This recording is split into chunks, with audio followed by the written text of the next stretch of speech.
No Dicionário Básico de Filosofia, da autoria de Hilton Japiaçu e Danilo Marcondes, nós lemos o seguinte sobre o estoicismo. É uma escola filosófica grega que deriva seu nome da Stoa Poikilé, um pórtico em Atenas, onde lecionava o seu fundador, o filósofo Zenão de Cício. E o estoicismo desenvolveu-se como um sistema integrado pela lógica, pela física e pela ética, articuladas por princípios comuns. É, no entanto, a ética estoica que teve a maior influência no desenvolvimento da tradição filosófica, chegando mesmo a influenciar o pensamento ético cristão nos primórdios do cristianismo. Na concepção estoica, os princípios éticos da harmonia e do equilíbrio baseiam-se, em última análise, nos princípios que ordenam o próprio cosmo. Assim, o homem, como parte desse cosmo, deve orientar sua vida prática por esses princípios. A ataraxia, ou imperturbabilidade, é o sinal máximo de sabedoria e felicidade, já que representa o estado no qual o homem, impassível, não é afetado pelos males da vida. É sobretudo da valorização dessa atitude impassível que se deriva o termo estoico em seu sentido corrente. Por que estou lendo isto?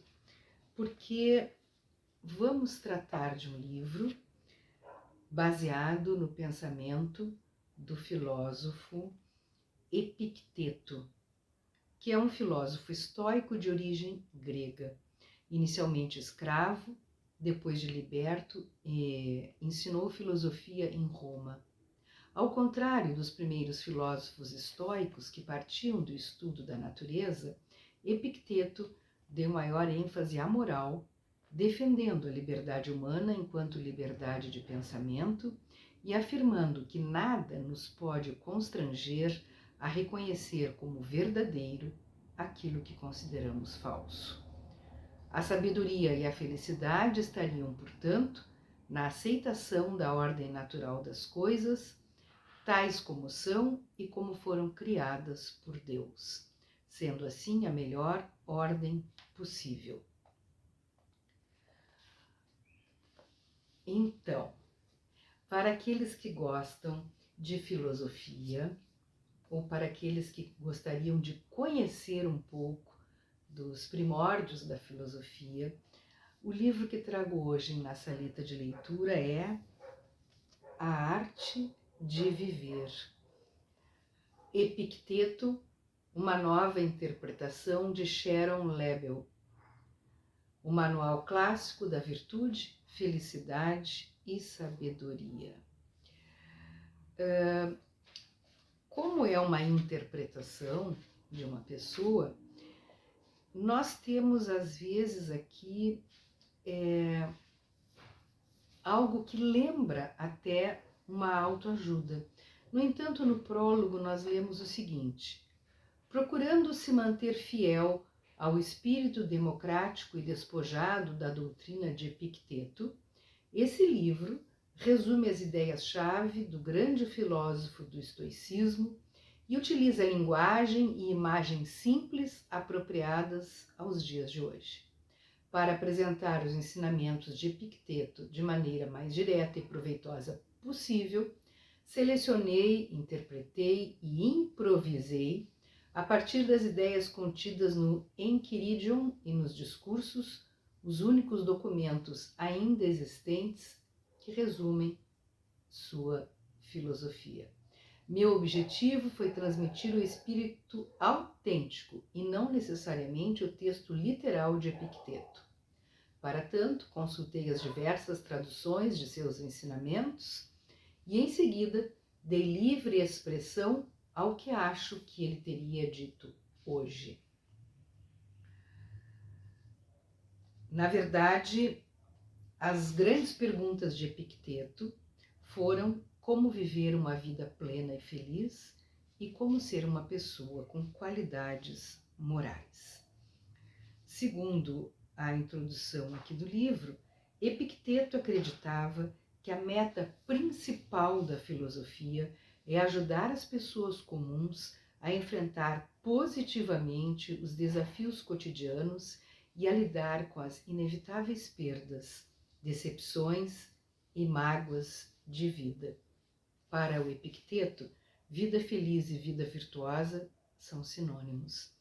Felicidade e realização pessoal são consequências naturais de atitudes corretas. Ao contrário de muitos filósofos de sua época, ele estava menos preocupado em compreender o mundo do que em identificar os passos específicos que são necessários para se chegar à excelência moral. Então, como mesmo diz a pessoa que escreveu o livro na introdução,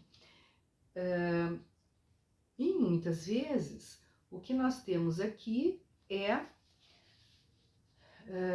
uma imaginação dela do que o filósofo teria dito nos dias de hoje. Alguns trechos. A felicidade e a liberdade começam com a clara compreensão de um princípio. Algumas coisas estão sob nosso controle e outras não. Só depois de aceitar essa regra fundamental e aprender a distinguir entre o que podemos e o que não podemos controlar, é que tranquilidade interior e a eficácia exterior tornam-se possíveis. Sob nosso controle estão as nossas opiniões, aspirações, nossos desejos e as coisas que nos causam repulsa ou nos desagradam. Essas áreas são justificadamente da nossa conta porque estão sujeitas à nossa influência direta. Temos sempre a possibilidade de escolha quando se trata do conteúdo e da natureza de nossa vida interior.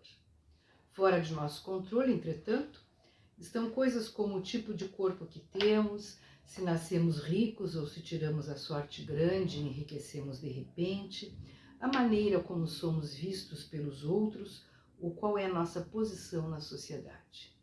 Devemos lembrar que essas coisas são externas e, portanto, não dependem de nós.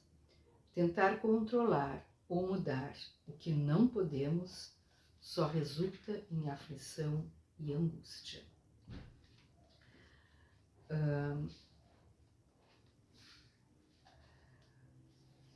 A liberdade é o único objetivo que tem valor na vida. Nós a conquistamos deixando de lado as coisas que estão fora de nosso controle. Não podemos ter o coração leve se nossa mente é um poço lastimável de medos e ambições. Sua felicidade depende de 3 coisas que estão todas sob seu poder: sua vontade, suas ideias a respeito do acontecimento em que está envolvido e o uso que você faz de suas ideias.